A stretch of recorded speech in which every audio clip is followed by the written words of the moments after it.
بسم اللہ الرحمن الرحیم۔ السلام علیکم ناظرین، آپ کا میزبان علی حسین اسکائی نیوز کے ساتھ ایک بار پھر سے حاضر ہوں۔ جی، سپریم کورٹ آف پاکستان قاضی فائز عیسیٰ صاحب چیف جسٹس ہیں اور ایک نیا لیٹسٹ کارنامہ انہوں نے سر انجام دیا ہے۔ مسلمانوں کے جذبات کے ساتھ کھیلنے کی کوشش، ان کو ٹھیس پہنچائی گئی اور عدل و انصاف کے اتنے بڑے منصب پر بیٹھنے کے بعد ایک ایسا متنازع فیصلہ اور حکم جاری کیا ہے جس کی اجازت نہ تو شریعت دیتی ہے، نہ اسلام دیتا ہے، نہ پاکستان کا آئین دیتا ہے، نہ قانون دیتا ہے، مگر قاضی فائز عیسیٰ صاحب محترم چیف جسٹس پاکستان ہیں اور اپنی مرضی کرتے ہیں، اور انہوں نے اپنی مرضی سے یہ فیصلہ دیا ہے۔ کیا فیصلہ دیا ہے اس کے اوپر بھی بات کرتا ہوں، لیکن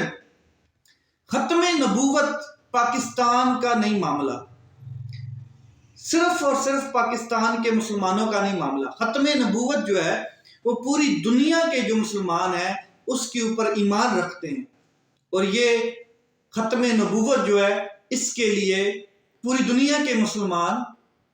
کٹ مرنے کے لیے تیار ہیں، اپنی جانیں قربان کرنے کے لیے تیار ہیں۔ اتنا سینسٹیو یہ معاملہ ہے کہ اس کو ایسے ہینڈل نہیں کیا جا سکتا۔ یہ ایک جذبات اور سینس کا معاملہ ہے جو بڑا بالکل آپ کہہ لیں حساسیت کا معاملہ ہے۔ تو مذہب کا سب سے اہم ترین جو ایک سینسیشن ہے وہ یہ ہے کہ ختم نبوت کے اوپر کوئی کمپرومائز نہیں، کوئی سمجھوتا نہیں۔ تو قاضی فائز عیسیٰ صاحب نے کیا کیا ہے اس کے اوپر ذرا بات کرتے ہیں۔ چیف جسٹس قاضی فائز عیسیٰ صاحب نے حکم دیا ہے، ایک مقدمہ ان کے سامنے تھا، ایک ضمانت کا مقدمہ تھا جو چنیوٹ میں FIR درج ہوئی اور اس میں قادیانیت کا معاملہ سامنے آیا۔ تو اس کے اوپر سپریم کورٹ آف پاکستان کے قاضی فائز عیسیٰ صاحب نے توہین قرآن اور قادیانیت کی ترویج کی دفعات نکالنے کا حکم جاری کر دیا، یعنی کہ جو دفعات ہیں جو توہین قرآن کی اور قادیانیت کی ترویج اس کو حذف کرنے کا حکم دے دیا، اور آئین کے تحت کہتے ہیں کہ ہر شہری کو مکمل مذہبی آزادی حاصل ہے۔ آئین کے مطابق ہر مذہب کو اپنے مذہبی ادارے کھولنے کی اجازت ہے۔ چیف جسٹس صاحب، کیا آپ بھول گئے ہیں کہ آئین کیا کہتا ہے، قانون کیا کہتا ہے؟ آپ وہ دفعات جو پاکستان کی جو دفعات ہیں، تعزیرات پاکستان کی دفعہ نمبر 298B اور 298C کے تحت قادیانی اپنے جھوٹے مذہب کی اشاعت نہیں کر سکتے، کیا ان دفعات کو آپ آئین سے خارج کر رہے ہیں ایک حکم کے ذریعے، ایک آرڈر پاس کر کے؟ پھر کیا کہتی ہیں یہ دونوں دفعات جو تعزیرات پاکستان کی یہ دونوں دفعات ہیں 298B and 298C، کیا کہتی ہیں؟ سب سے پہلے قادیانی اپنے آپ کو مسلمان نہیں کہہ سکتے، قادیانی اپنی عبادت گاہ کو مسجد نہیں کہہ سکتے، قادیانی اذان نہیں دے سکتے، قادیانی اپنے مذہب کو اسلام نہیں کہہ سکتے ہیں، قادیانی اپنے مذہب کی دعوت نہیں دے سکتے۔ یہ دونوں دفعات بڑی کیٹیگوریکل اس آئین میں شامل ہیں، اور یہ ایسے نہیں شامل کی گئی، اس کے اوپر تمام سٹیک ہولڈرز، تمام اس ٹائم کی عدلیہ، تمام پارلیمنٹیرینز اور تمام علماء اور مشائخ نے اس کے اوپر کیا کہتے ہیں یکمشت ہو کر کنسنسس کے ساتھ ان دفعات کو بنایا گیا اور ان دفعات کو آئین میں ترمیم کے ذریعے شامل کیا گیا۔ تو یہ دفعات ایسے نہیں ختم کر سکتے آپ۔ پھر قاضی فائز عیسیٰ صاحب کہتے کیا ہے اصل میں؟ قاضی فائز عیسیٰ صاحب کہتے ہیں کہ یہ دفعات حذف کی جاتی ہیں، یہ دفعات جو ہیں وہ آئین اور قانون کے مترادف ہیں، یعنی کہ ان سے ٹکراتی ہیں۔ کیسے؟ قرآن پاک میں بھی اللہ تعالیٰ نے حکم دیا ہے کہ اسلام کی دعوت دیں، میرا پیغام دنیا میں پہنچائیں، مگر آپ کسی کو اسلام قبول کرنے پر مجبور نہیں کر سکتے۔ قاضی فیض صاحب کے ریمارکس۔ آرٹیکل 20 آئین کے مطابق ہر شخص کو، ہر شہری کو مذہبی آزادی حاصل کر دیتا ہے، یعنی کہ مذہبی آزادی دیتا ہے کہ وہ اپنا آزاد رہے۔ آئین ہر مذہب اور ہر فرقے کو اپنا ادارہ کھولنے کی اجازت دیتا ہے۔ آئین سے ہم روگردانی نہیں کر سکتے، اور قرآن پاک سے رہنمائی اگر ہم نے لی ہوتی تو یہ مقدمہ یا یہ چیز ہمارے سامنے نہ آتی۔ قاضی فیض صاحب، بالکل آپ کی بات ٹھیک ہے، قرآن پاک حکم دیتا ہے کہ اسلام کی دعوت دیں، کسی کو زبردستی اسلام قبول نہ کرنے پر مجبور کیا جائے، یہ بھی آپ کی بات مان لیتے ہیں۔ آرٹیکل 20 آئین بھی اجازت دیتا ہے کہ ہر شہری کو مذہبی آزادی حاصل ہے، یہ بھی بات مان لیتے ہیں آپ کی۔ آئین سے روگردانگی نہیں کر سکتے، بالکل نہیں کر سکتے، کئی چیزوں میں نہیں کرنی چاہیے تھی لیکن بھی ہو گئی اور ٹوٹا بھی آئین۔ آگے، آئین ہر مذہب اور فرقے کو اپنا ادارہ کھولنے کی اجازت دیتا ہے، ٹھیک ہے، آپ کی یہ بھی بات مان لیتے ہیں۔ اور قرآن پاک سے رہنمائی ہم نے نہیں حاصل کی، بالکل یہ بھی بات مانتے ہیں، آپ کی تسلیم کرتے ہیں۔ لیکن آپ یہ جو کہہ رہے ہیں کہ توہین قرآن اور قادیانیت کی جو دفعات ہیں ان کو حذف کیا جاتا ہے، یا حذف کرنے کا جو حکم دیا، یہ آپ نہیں کر سکتے ہیں، یہ آپ کے اختیارات میں نہیں ہے۔ اچھا، اگر آپ یہ ایک چیز کرنا بھی چاہتے ہیں تو اس کے لیے اسلامی نظریاتی کونسل ہے، اس کو اعتماد میں لیں، اس کے سامنے یہ چیزیں پیش کریں، اداروں کو اعتماد میں لیں، پارلیمنٹ میں اس کی قانون سازی کی جائے۔ اس کے علاوہ علماء بیٹھے ہیں، مشائخ بیٹھے ہیں، ان کو بلایا جائے، ان سے اپنی رہنمائی لی جائے قرآن و حدیث کی روشنی میں، پھر آپ اس طرح کا کوئی ایکٹ کریں۔ آپ ڈائریکٹلی یہ ایکٹ نہیں کر سکتے ہیں، کیونکہ پھر وہ ختم نبوت کی اگر بات آئے گی تو وہ یہ بہت بڑا معاملہ چھڑ جائے گا، کیونکہ ختم نبوت جو ہے اس کے اوپر ہر مسلمان جو ہے اس کے اندر ایک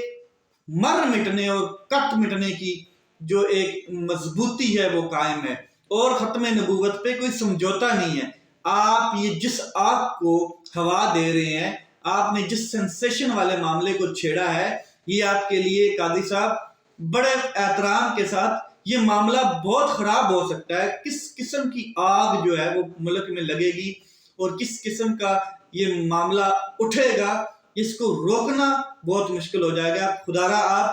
ریویو میں جائیں اور اس فیصلے کو واپس لیں، یہ اس طریقے سے فیصلہ نہیں ہو سکتا ہے۔ آپ نے چند ججز کیا مطلب کہ آپ نے اور جسٹس مسرت ہلالی صاحبہ جو ایک جج خاتون جج ہیں، انہوں نے یہ فیصلہ دیا ہے اس کو ختم کیا جائے۔ یہ پورے پاکستان میں اس ٹائم ٹرینڈ کر چکا ہے، اور یہ چیز جو ہے یہ لوگوں کے جذبات کو ٹھیس پہنچا چکی ہے، اور اس کے جو نتائج ہیں، ریپیکنشنز بڑے خطرناک ہو سکتے ہیں، ہولناک ہو سکتے ہیں۔ مذہبی تنظیمیں پاکستان میں رہتی ہیں، علماء کی بہت بڑی تنظیمیں پاکستان میں رہتی ہیں، سیاسی جماعتیں ایسی ہیں جو مذہب سے ریلیٹڈ ہیں، تو جس کے اوپر میں اگر آپ کو بتاؤں تو میرا 1000 جو اختلافات ہوں گے مولانا فضل الرحمان سے، سیاسی ہوں گے، لیکن انہوں نے بھی کل اپنا ویڈیو پیغام جاری کیا اور انہوں نے کہا یہ قاضی فائز عیسیٰ صاحب نے بالکل ٹھیک نہیں کیا ہے، قادیانیت کا جو یہ دفعات ہیں وہ ختم نہیں کر سکتے، اور ہمارا ایمان ختم نبوت پہ بہت سٹرکٹ ہے، بہت مضبوط ہے، ہم اس سے سمجھوتا نہیں کر سکتے۔ اور انہوں نے یہ بالکل واضح کہہ دیا ہے کہ ہم اپنی ٹیم سے، اپنی مذہبی ٹیم سے، اپنی تنظیموں سے ہم یہ بات کریں گے اور اس کے اوپر لائحہ عمل جاری کیا جائے گا اور احتجاج کی کال بھی دی جائے گی۔ آپ دیکھ لیں کہ یہ چیزیں بہت کرٹیکل ہو جائیں گی، تو خدارا ان چیزوں سے پرہیز کیا جائے۔ اچھا، اب بات کرتے ہیں، تیار ہو جائیں وہ لوگ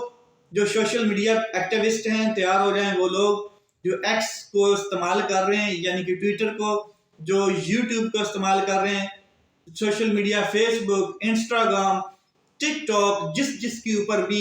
اپنی اظہار رائے کا اظہار کرتے ہیں یعنی کہ آزادی اظہار رائے کو پروان چڑھاتے ہیں، اپنی بات رکھتے ہیں، لوگوں کے مسائل اٹھا کر رکھتے ہیں، اور جو ظلم ستم جبر ریاست کرتی ہے یا ان کے ساتھ ناانصافی ہوتی ہے اور وہ صرف اور صرف اپنے پلیٹ فارم یعنی کہ سوشل میڈیا سے اس کو کنڈیم کرتے ہیں یا اس کو سامنے لاتے ہیں، وہ تیار ہو جائیں، کیونکہ اب توہین الیکشن کمیشن اور توہین سرکاری افسران کے تناسب میں پرچے کاٹے جائیں گے، مقدمے کاٹے جائیں گے اور کریک ڈاؤن کیا جائے گا سوشل میڈیا کے اوپر۔ دیکھیں، ایک طرف مینڈیٹ چوری ہو چکا ہے، ایک طرف حکومت بنائی جا رہی ہے، وہ حکومت بنائی جا رہی ہے جس نے مینڈیٹ چوری کیا گیا، جس کو دلوائی گئی ہیں سیٹیں، اور دوسری طرف جو لوگ مین سٹریم میڈیا پر بیٹھے ہیں ان کو تو کنٹرول کر لیا گیا ہے، لیکن سوشل میڈیا جو ہے وہ کنٹرولڈ نہیں ہو رہا ہے، اور اس کو کنٹرول کرنے کے لیے، اس کی آواز بند کرنے کے لیے، اس کی آواز کو دفن کرنے کے لیے، اس کی آواز کو دبانے کے لیے، لوگوں کی آواز دبانے کے لیے سوشل میڈیا پہ کون لوگ بیٹھے ہیں؟ ایلیٹ کلاس بیٹھی ہے؟ نہیں، سوشل میڈیا پہ ہر عام شخص بیٹھا ہے، آپ اور میرے جیسے لوگ بیٹھے ہیں جو اپنی آواز کم از کم بلند کرتے ہیں، جو اپنی آواز حق کے ساتھ کھڑی کرتے ہیں۔ حق اور باطل میں فرق اب بالکل واضح نظر آتا ہے لوگوں کو، اور یہی شعور ہے، یہی وہ چیز ہے جو قوم میں 70 سالوں کے بعد گرو ہوئی ہے، بڑی ہے۔ تو اب قوم کے جذبات، قوم کے جو طریقہ کار ہے اپنا اظہار اور غصہ ظاہر کرنے کا، اس کے اوپر کنٹرول کیا جائے گا اور روکا جائے گا کہ ہم نے جو کر دیا ہے اس کو ایکسیپٹ کرو، ہم نے جو مینڈیٹ چوری کیا ہے، جن لوگوں نے کروایا ہے ان کی ٹرولنگ نہ کی جائے، ان کے خلاف کوئی بات نہ کی جائے، اگر کی جائے گی تو کریک ڈاؤن ہو جائے گا، نوٹس ہوں گے اور آپ کو چکی پیسنی پڑ جائے گی، آپ کو جیلوں میں جانا پڑ جائے گا۔ کیا ہوگا اس سے؟ کچھ نہیں ہوگا۔ پاکستان میں ایک نیا بحران آئے گا اور ایک اس سے رکنے والا معاملہ نہیں ہے، یہ آزادی اظہار رائے کا معاملہ، اور اس سے اور ہوا آئے گی لوگوں کو، لوگ اور مطلب کہ ابھریں گے اور وہ غصے کا شکار ہوں گے اور وہ پھر مزید کریں گے۔ پہلے ایک GIT بنائی گئی جو عدلیہ کے لیے ٹرولنگ لوگ کر رہے تھے عدلیہ کے خلاف، اب ایک GIT بنائی گئی ہے توہین الیکشن کمیشن، اور وہ افسران جنہوں نے مینڈیٹ چوری کیا ہے۔ اب دیکھیں کہ یہ بات رکتی کہاں پہ جا کے، اور اس سے کوئی فائدہ نہیں حاصل ہونے والا، الٹا ایک اور بحران پاکستان میں بڑھے گا، اور غصہ بھی پاکستان میں شدید کیفیت اختیار کرتا جائے گا، کیونکہ جو ٹویٹر ہے اس کو بند کر دیا جاتا ہے، پھر سوشل میڈیا ایپس کو کنٹرول کیا جاتا ہے۔ اب Adiala jail Omar Ayub secretary general Pakistan Tehreek Insaf Imran Khan صاحب کے ساتھ ملنے کے لیے گئے، عدالت سے انہوں نے اجازت لی، عدالت نے ان کو اجازت دی، لیکن وہاں پہ جو اڈیالہ جیل کا عملہ ہے انہوں نے اندر نہیں جانے دیا۔ پھر انہوں نے پریس ٹاک کی اور کہا کہ کہاں جائیں، عدالتوں کے احکام کو ہوا میں اڑایا جاتا ہے، عدالتوں کی بات نہیں مانی جاتی، کس عدالت میں جا کے اپنا مقدمہ لگائیں، کس عدالت سے جا کے ہم اپنا اجازت نامہ لے کے آئیں، ہمیں کیوں روکا جاتا ہے ہمارے سیاسی لیڈروں سے ملنے کی وجہ کیا ہے کہ ہم ان سے نہ مل سکیں، اتنے اہم دن جا رہے ہیں، حکومت سازی کا وقت ہے اور ہم اپنے لیڈر سے نہیں مل پاتے، کیوں؟ کس عدالت میں جائیں؟ ہائی کورٹ میں جائیں، سپریم کورٹ میں جائیں، یا پھر انٹرنیشنل کورٹ میں جائیں؟ تو یہ انہوں نے وہاں پر شکوہ کیا ہے اور انہوں نے کہا کہ یہ